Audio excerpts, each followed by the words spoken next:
All right. Hello, everybody, and welcome back to the Switch the Field podcast. I'm your host, Alfredo, with our resident referee and coach, Sebastian Marquez, and our resident fullback, G Roach. And I'm not going to lie, boys, this weekend, I don't really think anything of note happened in the Premier League. So I think we should use this episode to just talk and catch up as lads, as boys. That makes sense. I don't think a lot happened. Nothing else significant. Nothing happened for you. What were y'all boys up to? Nothing of significance. Nah, bro. We're going to release it now? Release what? So here's the thing. Me and Alfredo made a nice bet that whose ever team won, the other person would have to wear the winning team's jersey. So after Arsenal's win at Stamford Bridge, Alfredo, honor is all yours. I mean, Real Madrid, they were down 3-2 with 20 minutes left today. Yeah. So it's tough. Come on. Okay, hold my mic, buddy.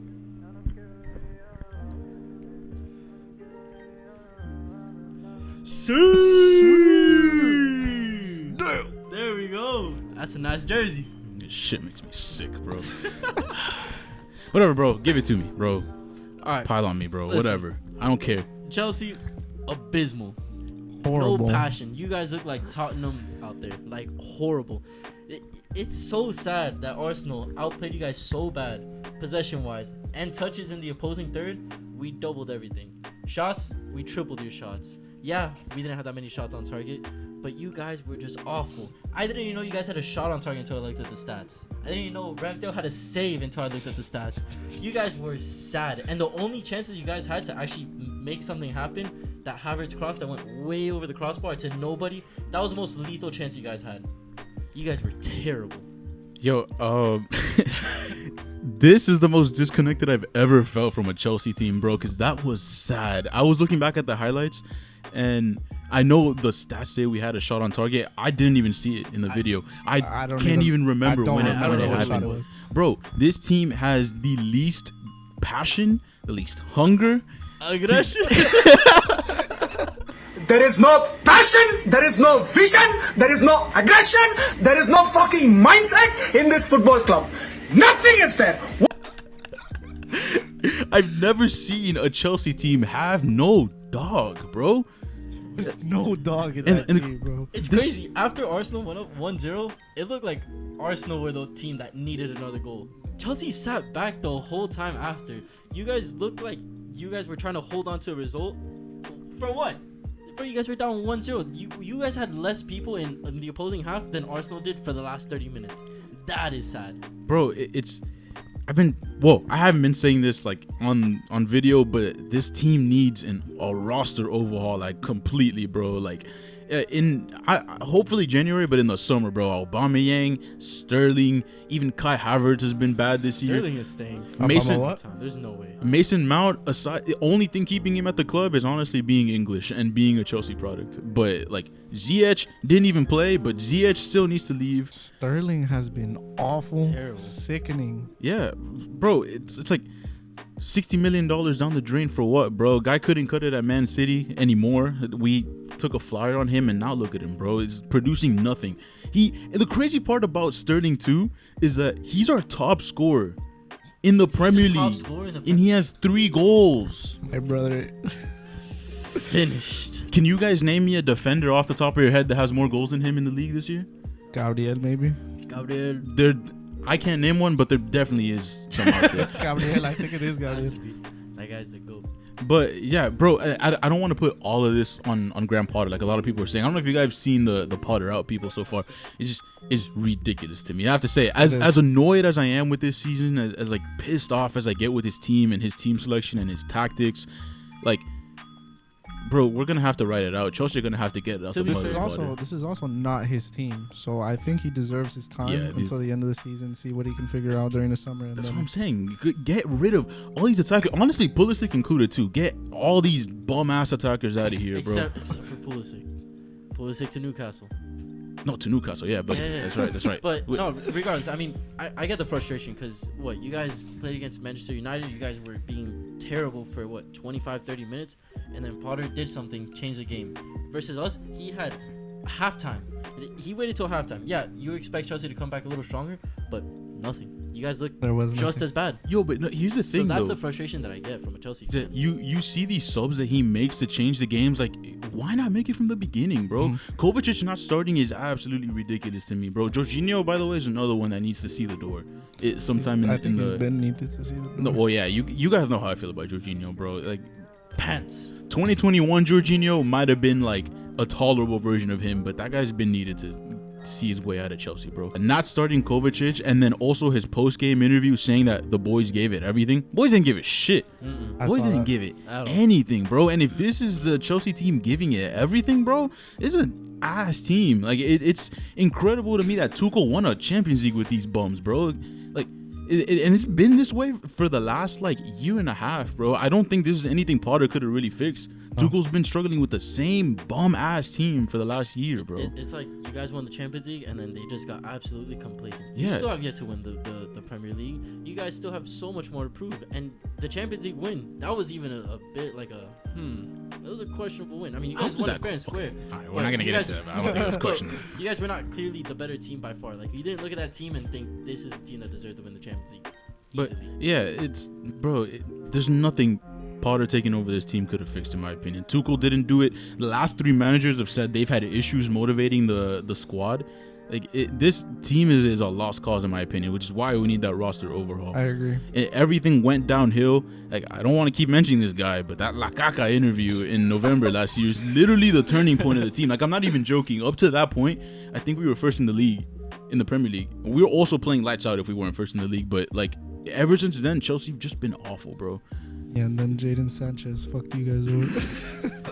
I don't know. It kind of smells like the Tottenham effect. Tottenham have needed an overhaul for years, and they have still. Eric Dyer has been on that starting lineup every other week for like 5 years. That guy needs to go. Yeah, and if he stays in that starting lineup after that assist to Mo Salah this week, Fantastic. Well, we'll get to that after. But but Chelsea, you gotta do bro, something. let's stop talking about this team because I'm gonna get an aneurysm if I keep talking Sorry, about this. you're wearing the better jersey right Garbage-ass now. team, bro. Let's talk about Newcastle, a team that actually climbed up to the top 3 in the league now after another dominant win against Southampton. The boys look good, bro. Scary for every other team. I thought Southampton deserved something out of that game, though. They played well. They created the chances that they needed, but Newcastle were just the better team. They just have more clinical players. I mean, Exactly. Almiron got a little lucky on the first goal, but he's that guy, bro. Pressure creates diamonds. And Almiron did exactly that. They were pressuring, and that one chance that he got, I mean, that was beautiful. They played very, very good. Hesitation, Yeah. and made the defender, he sent him for a frank. But no, Newcastle are balling. I don't see that stopping anytime soon. And it's not like they have, like, they're not getting to their own heads. They're not going to get confident. Bro, they have something to prove. And I think that's going to keep them steamrolling. I thought this would be their one dud and in this run of form, and I was wrong, bro. They haven't lost a game since August 31st. And they've played some really tough teams. They drew earlier in the season to City. They drew to United. And now they have another test. Well, no, it's not a test, but they play Chelsea on Saturday. So they're gonna look to keep it rolling because they've been on fantastic form lately. I think they've won their last 4 in a row, if I'm not mistaken. But yeah, I think 3 in a row because they tied to Yeah, United. they drew to us. But even then, Caleb Wilson wasn't that great. So who do they put? Chris Wood? And brought he Chris still Wood on and he produced. scored. Yeah, Like, and everyone is contributing to that team. It's not Yeah. 1 or 2 players. It's not just Almiron or Wilson or Bruno. your former gunner Joe Willock got on the score sheet. I saw that. I'm happy for him. He wouldn't have gotten he wouldn't have gotten a spot in the Arsenal squad. Yeah, I don't think so. So- That I don't team think is so So stacked. he's performing for Newcastle. As long as that doesn't screw us over like it did last season when we lost 2-0 and basically knocked us out of the top 4 race, I'm happy for him. Yeah, Bruno Guimaraes also playing got very on the well. score sheet and With a earned really good goal. Great as well. finish. earned a call up to the Brazilian national team for the World Cup. So yeah, good for their players individually, and their squad is rolling. Those They're- boys are gonna. I cause hope damage. they don't keep it up, but they're probably going to. This Chelsea team is fucking. I don't even know if I can say that in the video without getting demonetized, but whatever, bro. I don't care. Chelsea suck. And we got Man City midweek, another ass whooping, and then obviously Newcastle on Saturday, bro. Thank God I'm probably gonna not watch that game because we're busy this weekend, buddy. I mean, well, Chelsea are small cup merchants until it's the final, and then it's the final, and then you guys can't do it. Then, yo, don't even get me started on those Liverpool finals last year, bro. But whatever. Another game that was absolute chaos is Leeds Bournemouth, bro. Leeds only know chaos, bro. They cannot win a game regularly. Like, bro, God himself is keeping Jesse Marsh keeping his job right now. It's insane. 2 consecutive wins after not winning in ages, since September, I believe. They come back with 2 insane wins against Liverpool, against Bournemouth. This one at 3-1, Jesse Marsh was out of the door, in my opinion. Even though I said I thought he had till January after the Liverpool win, this loss probably took him out until that magic second half. It's crazy because Leeds were like pushing, and Bournemouth just, I mean, yeah, they were dominating for a little bit, but they got 3 half chances that were just bad mistakes in the back. But Leeds, that dog in them, that dog is crazy. Dog in them, but that's not sustainable though. I have to say. Like it was fun to watch them ball out these last 2 weeks, but they cannot keep that up the whole season, and that's the biggest issue with Jesse Marsh. At Leipzig, it was the same thing. Like he didn't have a sustainable style of play, couldn't adapt, and he's struggling to adapt so far. And I don't think that play style is sustainable for the long term. But man, I mean, I'm with 100%. What a great game. But if you watch the game, besides by the way, 4 shots on target, 4 goals. I mean, that just goes to tell you how rough their offense is. They couldn't connect a cross. They couldn't connect a pass. Yeah. Everything was just pass it until you just broke the third. Okay, let's cross it, and then it was clear. Yeah. It was clear after clearance. And there was no real style. Yeah, Leeds really could not connect more than like 3 passes in a row, bro. They played prime #United ball, bro. It took literally a miracle comeback to get back into that game. But that 4th goal of Somerville, bro, 3 goals in 3 games now. Chaos. Limbs, bro. Absolute limbs at Elland Road. I loved it. I loved it all. And then the fans, everyone going insane. That being a Leeds fan at that game, I can't even imagine that. Yeah, but shout out also Willie Ganato. I don't know if you pronounce his name. He came in at halftime and created a couple big chances and had the assist to Somerville to seal the game. But yeah, he played well, and Leeds fans were pushing for more minutes for him. And Tyler Adams. What a match. You know what? What a match. I was going to bring him up, but you know what's insane to me about Tyler Adams is that Leeds fans love him more than U.S. national team fans do. That guy is a stud in the midfield. Bro. You know how many times he broke up counterattacks? Like, literally, if it wasn't for him, they could have bagged in 2 more goals. He's a destroyer, bro. In front of the back line, just causing mayhem. And the 3 goals that came from Bournemouth were on the wings. So they couldn't get through Tyler Adams. They went through the wings. Their left and right backs were lacking. They took advantage. But through the middle, they couldn't create anything. Tyler Adams was a monster in that middle. Yeah. Bro, I'm glad Leeds fans see that, though. Like, how crucial he is to them. That's the role he should play with the U.S. national team. Not that number 6 distributing the ball out. That's more McKinney and Musa's speed.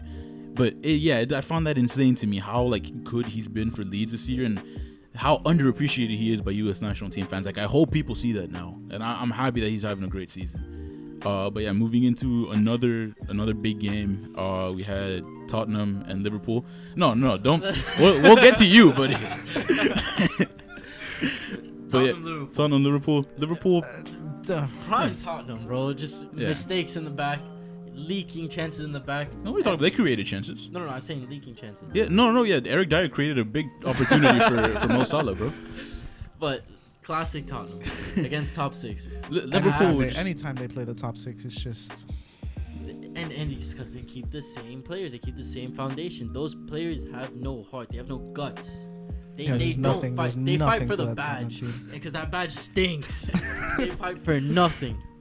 Yeah, bro, Liverpool were the better team all the way throughout, in my opinion. And they needed that win after coming off that Leeds game. But, yeah, it's 2 solid chances for Mo Salah in the first half. He took them. Obviously, the bad giveaway from Eric Dyer. But Tottenham, they're kind of dead in attack. Like, they don't have anything going. They had that one chance, which was a cross from Harry Kane into Perisic that didn't connect. But other than that, I don't know. And obviously the goal for him from Harry Kane. It was a nice build-up play. It resulted in a goal, but nothing else from Tottenham going forward. They didn't look threatening. We'll give them at least they don't have Son. We'll give them that much. Yeah. But even then, but still. Kulusevski Kulusevski off the bench. What do you do? Tottenham fans were saying, "Oh, we're not as good as we should be because Kulusevski isn't playing. Oh, because of this. Oh, because of that." Okay, you had him in the game. To be fair, he has been playing well this season, but I mean, improve. What does he improve? I know that team. Like we said earlier this season, they're just picking up wins where they're supposed to. Not playing great, attractive football to do it, but beating up on smaller teams. Yeah, exactly. They're passion merchants against the small clubs. Yeah, they really haven't proven it against any big teams. Another loss against Liverpool. Liverpool needed that win, and I believe they jumped up to what was it, like 9th now.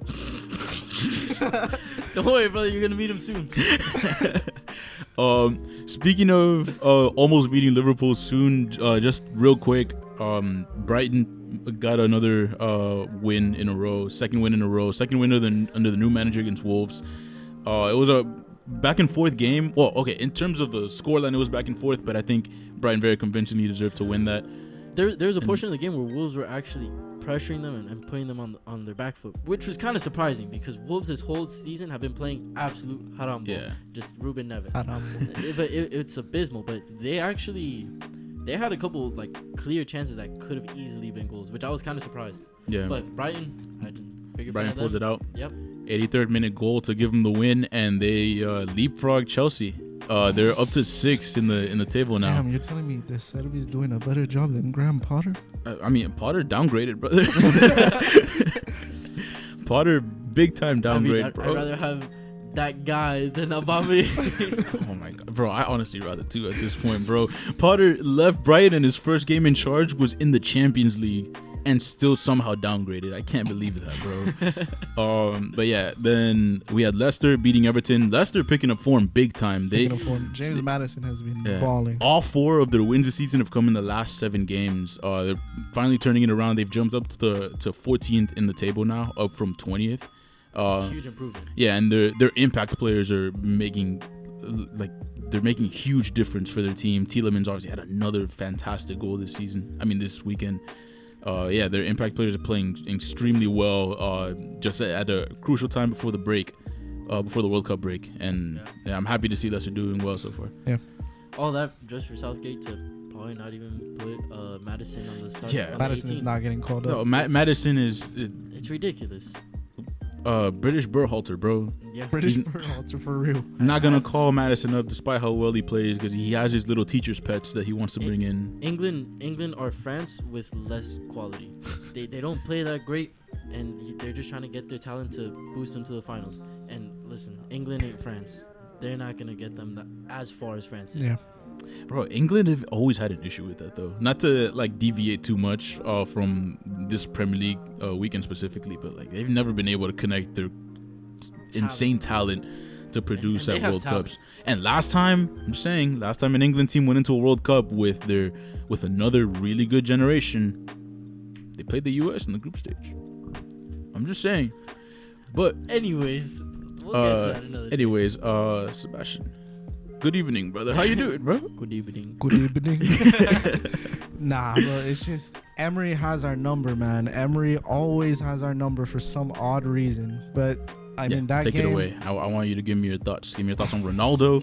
Give me your thoughts on the 2 early goals you guys conceded, and albeit they were bangers. On everyone but Ronaldo. No, Ronaldo's gonna hear it from me. No. Well, listen. Before we get started, I just want to say, you guys actually weren't awful. We weren't. I think it wasn't a lopsided game the way the scoreline reflected, but you guys gave up 2 bangers in the first 15 minutes that I think really took you guys out of the game. So the first few minutes, it was us with possession of the ball. We were moving forward pretty well, pretty solid, but there's holes in that team. And when it comes to Lindelof and Donny van de Beek not being in the midfield, he's moving like a number 10, higher than Bruno was since Bruno was suspended. There's a hole in that midfield, and Eriksen tries to push up a little higher, and Casemiro is lower down. They can't sustain that very high. So Lindelof moves up in the first goal, and Bailey scores, And then the second is just what a goal. Lisandro Martinez mistake in the back. That was Lindelof. Lindelof was not in his position. So for the second goal. Why? He gave the ball away, caused Luke Shaw to slide tackle. Okay. It was sloppy in the back. Yeah. I mean, not saying that it should have been a goal, but it was sloppy mistakes that caused that goal to happen. That was the first goal. It was that. It was literally Lindelof out of position going into the midfield, and then Lisandro has to cover him. He can't have the pace, the same exact pace as Leon Bailey. And then that free kick was a beautiful, sensational hit. But beautiful. I don't know if you guys saw the video, but what I really loved about that was Emi Martinez all the way from the back, setting up the wall to block De Gea's vision. I love that guy, man. And that was such. I don't like him because of what he's done to Colombia, but that guy's a menace. He's a menace. Yeah. But it wasn't an insanely lopsided game like you said. They just took advantage of the chance, and that third goal absolutely split you guys apart. Yeah. Your whole back line was inside the 6-yard box when it wasn't Ollie Watkins. It was Ramsey that scored the third goal. He was all by himself at the penalty spot. He had everywhere to shoot it, and he placed it perfectly in the corner. Not only that, Ronaldo, buddy. I was gonna get to that. I was gonna ask you. Ronaldo, so what's up with your GOAT, buddy? Listen, my GOAT is finished. This guy has been really bad this season. We do not play well with him. Have you lost every game he started? In the Premier League, at least. I think so. I think it might be that. I don't know if I can do the best game that we have played is against Everton, and those were the first 25 minutes before Martial got injured. So that was Rashford, Martial, Anthony, and Bruno as our front four. That was the best game that we've played. And then Ronaldo came in. Yes, he scored his goal. But those first 25 minutes were the best game that we played. Ronaldo this season, for us, hasn't been in. He's not. He has been pants, brother. But that's my rant with Ronaldo. It's done. Would you want him out of there in January? Yes. Him and Donny have to be gone. What do you think potential landing spot for Ronaldo? Chelsea! We already know that Todd Bowley wants a superstar, right? He has his superstar. He has it already, bro. Potter does not see the vision, bro. Who's a superstar? Anyways, bro, listen. we got to get through the rest of the games that we couldn't cover before we get into predictions because, like we say every week, we have this Haram SD card that doesn't allow for more than 30 minutes. But whatever. We also had Brentford, Nottingham Forest drawing 2-2. Man City, Fulham. Obviously, City staying just below Arsenal, but they dominated the game. They were missing Haaland again for most of it until he came in and delivered the winning penalty. If you see the penalty, you can see how much attention Haaland draws because Kevin De Bruyne had the ball all by himself, caused Anthony Robinson. It was a very soft penalty. I don't think it should have been a penalty. No, I agree. But draws everybody towards Haaland. Kevin De Bruyne has the ball, causes panic, and that's why Anthony Robinson stabbed, and he got the soft ass penalty. One thing about that penalty though is when are referees going to be more consistent? We had in the game versus Newcastle, Sancho got tripped up the same way, no penalty. VAR didn't even check it. I don't understand with the Prem refs. I genuinely believe it's agenda. There's a 2-horse race for the Premier League right now. Of course, you're gonna give them the easy points versus Fulham. Yeah, they want to see a good match, Arsenal versus Man City, when it happens. I thought Chelsea would open that up this weekend, but I forgot what club I'm a fan of. thought I was actually a fan of Real Madrid for a second. And then we also had Crystal Palace beating West Ham, a late winner. The deflected shot that curled over the West Ham keeper to give him the win. Not too consequential, but regardless, still pretty big for them. West Ham, the Crystal Palace has been solid all season. First away win, so that just shows how they've been away from home. Yeah, but they've been looking pretty good this year. But moving into the prediction for next week, real quick, because we have a lot of games to go over and not that much time left. Just Man City, Brentford. How are you guys feeling for that weekend? I've got Man City. I think Haaland is back now as well, so Haaland back. 3-1, 3-0. I can see it being a 3-1 win. I'm gonna say 4-0. Haaland starting again. Come on, man. Yeah. Liverpool, Southampton. Liverpool against Liverpool Junior. Hasenhüttl is gone. New manager bounce, maybe? That's true. That new manager juice does work for everybody but Chelsea. Good evening. I don't know. I'm gonna say Liverpool 1-0 in this one. Actually, no. Liverpool 2-0. 2-0. I'm gonna go Liverpool I'll 2-0. probably say Liverpool win. Bournemouth, Everton. I'm gonna go with Everton. I like the way Everton plays. I'm gonna go with Everton too. Bournemouth had those 3 goals against Leeds, but everybody scores against Leeds. Yep. They're just gonna get scored on a lot by Leeds. Except for, anyways. West Ham, Leicester. Leicester been hot lately. I think Leicester pulled off the win. Yeah. I'm gonna say Leicester too. I'm gonna say, oh man, I want to see West Ham do well though. That's the thing. But I'm gonna say, I want to say 2-1. Well, the thing is, they are West Ham are at home. They did just drop a game at home, but I don't know. Leicester been really hot lately, so I'm gonna say 2-1 Leicester. Yeah. I think I'm gonna go with a 2-1 also. Exciting one. Tottenham Leeds. Tottenham Leeds. Tottenham are at home, Tottenham, but they just got balled up at home by a team that's not even that good anymore. I'm gonna go with a draw. Nah, I feel like Leeds are such a win or lose team. No, I'm gonna say draw as well. I'm gonna go with a 2-2 draw. I was gonna say the same thing. I think this game's gonna be it's gonna be exciting on the scoreline, but it's not gonna be like great football, bro. Yeah. It's gonna be Tottenham haramballing their way to 2 chances, scoring, and Leeds throwing up a prayer and getting it answered like they do every week. Unfortunately, I see a Tottenham win 2-1. I don't see Leeds winning 3-0. Or I don't think they can either. That's the thing. But they got that dog in them, bro, more than any other team in the league. But next one we got is Nottingham Forest, Crystal Palace. Crystal Palace. I like the way that they play. Yeah. Crystal Palace probably. Yeah. And Nottingham are just. They've been bugs. balling in, yeah. Nottingham Forest, Bugs. nothing special, bro. I'm gonna say Crystal Palace 2-0. I'll probably say the Crystal Palace are solid in the back. All right, and then let's get through these next 2 real quick. Arsenal Wolves, super easy. Yeah. Yeah, no way Wolves dropped this one, right? I don't think so, but you never know with Julian Lopetegui now as manager, so Oh, he comes into I'm pretty sure. management this game. I'm pretty sure. Brother, am I smelling a loss? You guys are playing against a team with new manager juice. I don't know, man. But I'm still gonna go with an Arsenal win. I think they win 2-1. I'll go with a 2-1. If you get a 2-1, I'm gonna be upset. But I want to say 3-1. I want to say 3-1. Arsenal away from home. I'm gonna say 1-0 Arsenal. Maybe I'm hating a little bit. I think Maybe I'm a little jealous, but whatever. Brighton, Aston Villa, solid game. It actually is. Brighton at home. But I love Brighton. I actually am a big fan of their players, so I want to say a Brighton win. Yeah, Brighton win. They're doing some good stuff lately, so I'm gonna say Brighton win as well. But I think this one's gonna have some fireworks like last week, so I'm gonna say 3-2. I think so. Fulham and Man United. Where are we? We play at home or away? You guys are away from home. We also got like 1 minute and 6 seconds, buddy. So wrap it up. Draw. I can see it being a draw. We don't have all of our players, and Fulham play pretty good football. So Fulham haven't been shooting though. Like, I'm gonna go with a 1-1. Scoring, but yeah, 1-1? I want to say 1-1. Okay. I say it's a draw. Okay. And then lastly, I'm gonna pick 1-1 as well. And we got Chelsea and Newcastle.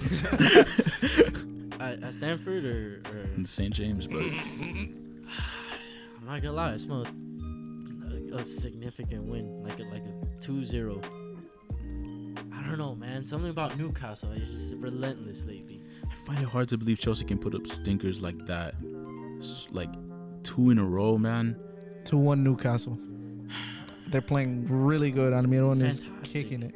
Fantastic. Yeah, they've been really good. But I want to say Koulibaly's gonna start that game, so it might be a different back line. And Azpilicueta, bro, goodness, man, that guy. It's that quote from Jadon Sancho. Certain men don't even get to that age. I don't know, man.